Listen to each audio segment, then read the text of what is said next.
A lot of things have changed since our last mock draft. How do the Jets adjust their plan and get the best players available? Inside, and a beauty! Hall running free! Brees Hall inside the 10! He's gonna score!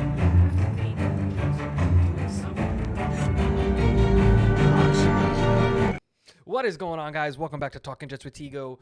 My name is Tigo, and we're doing our Monday mock. If you didn't see our full first-round mock draft with Dom C yesterday, that is on the channel. It was really, really fun going through and picking every pick in the first round. Today, we're going to be doing a 7-round mock draft of the New York Jets. Since last week when we did our mock draft, a lot of things have changed. We no longer have a 3rd-round pick. We no longer have Elijah Moore, so we're going to pivot our plans, pivot our draft strategy, and see how the New York Jets can walk away with the best and the most available talent in this year's draft. The way that we're going to be addressing this draft is we're going to go under the assumption that the Aaron Rodgers trade is going to happen after the draft. We're going to be giving up 2024 assets only. The Green Bay Packers messed around, and they found out that the New York Jets are willing to wait them out, and they lose out on all of the assets for this year's draft. And so they're only going to get 2024 assets. So that means that we're going to have both of our 2nd-round picks. That means that we're going to have our 1st-round pick. We're going to have all of our picks, and we're going to go through the draft that way. So with all of that being said, let's start the draft. And the top of the draft goes kind of how I expect it to go, right? Bryce Young, Anthony Richardson, quarterbacks, Will Levis, CJ Stroud, they all go, not in the order that I think that they are going in, but a lot of these guys are gone. And then the 2 guys that I thought that the Jets would possibly be in on, Peter Skoronski and Paris Johnson Jr., are both gone. The fantastic part is that the New York Jets are still able to stick here at 13 and take the guy that I think that is on the Jets' radar, and that is Broderick Jones. I was anti-tackle in the 1st round for a long while. And the more that I think about it, the more I realize how big of a need the tackle position is, not because of like the position, like we just don't have players. We do. I like Dwayne Brown. I like Mekhi Becton. And while I love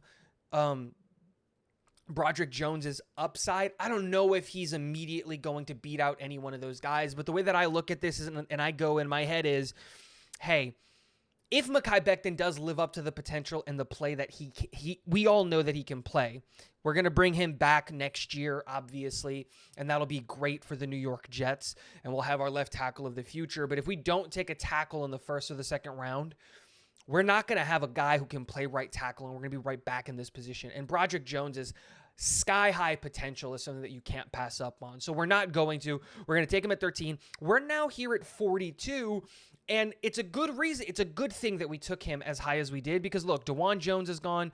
Darnell Wright is gone. Anton Harrison is gone. All of the guys that we would have looked at taking possibly at 42 if we pivoted are gone, but the New York Jets still need to address the middle of our offensive line. So we're going to go back to the offensive line, and we're going to bring a Jet fan home. I know that in these mocks, specifically the PFF mocks, they have John Michael Schmitz ranked really, really low. Guys, I don't think John Michael Schmitz escapes the 1st round, and that's just the reality of it. And so I want to be a little bit more realistic in my drafting of players, and we're going to go back-to-back Ohio State picks here. 41, DeJuan Jones went 42. Luke Whippler goes, and then at 43, this is the Elijah Moore trade pick that we have. I'm going to continue to address positions that we desperately need help at, and this is the plan. This is actually a Ryan from Jets Talk 24/7 mentality that the Jets are holding on to Jordan Whitehead because they're waiting for a safety to fall or maybe be there in the draft. We have Chuck Clark, his replacement, and I think that this is the perfect spot to look at. You know what? Antonio Johnson, the guy out of Texas A&M, is absolutely fantastic, and if you're telling me that we can improve the safety position and our offensive line in the 2nd round, I don't see how you pass up on that. So that's the pick that I'm going to do in the 2nd round, taking Antonio Johnson, the safety out of Texas A&M. Remember, because we have this 2nd round pick, we do not have a 3rd. That went to Cleveland in the Elijah Moore pick. So now we sit and we wait until round 4 to make our next pick, and we still have some needs that we want to address on this team. We still haven't gotten an interior or defensive lineman. We still haven't gotten possibly a running back or a wide receiver or something along those lines, filling out that team. Now, here's a pick that I know a lot of people aren't going to agree with. I did this in one of my previous mock drafts.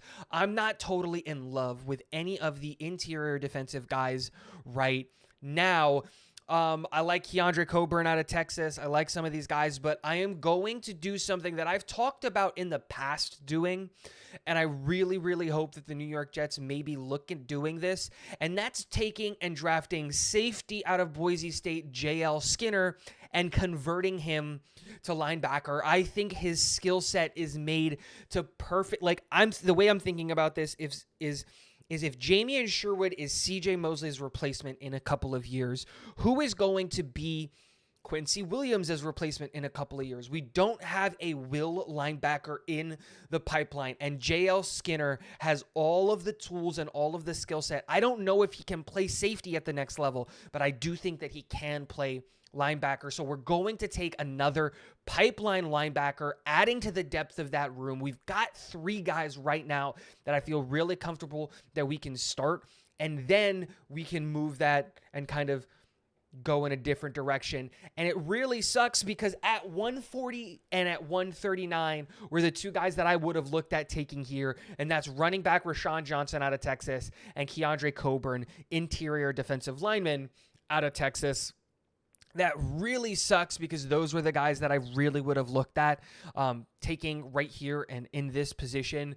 Now, we really do need to address the defensive line. We need to get an interior defensive lineman here, and I'm just going to go with the best player available at that position, and Gerard Clark, the defensive interior out of Coastal Carolina. Coastal Carolina continues to provide some really, really good and interesting depth pieces at the next level for the NFL, like just players everywhere. So I'm really interested in that. And then our last pick is going to be here in the 6th round. We didn't do any moving around, trading up, trading down, doing any of those things because honestly, I didn't think that we needed to or anything like that. And we're going to make a pick that I know a lot of people aren't going to be a fan of, but guys, this is a need. And I'm going to take Eric Gray, the running back out of Oklahoma.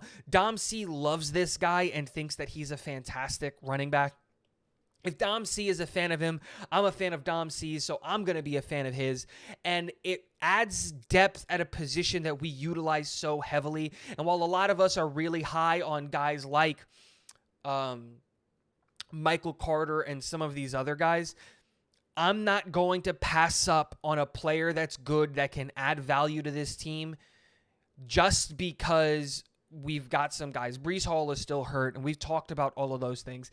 So here is the draft. According to PFF, I have a total overall grade of a B-. The only A+ grade I got is the Eric Gray pick. Let me know, what do you guys think of these picks? Broderick Jones in the 1st, Luke Whippler in the 2nd, as well as Antonio Johnson, J.L. Skinner converting to linebacker in the 4th, Gerard Clark in the 5th, and then Eric Gray in the 6th. Let me know what you guys think of this mock draft. What do you think of these picks? How would you change the mock draft and the strategy? And let me know in the comments section. And last but not least, go Jets.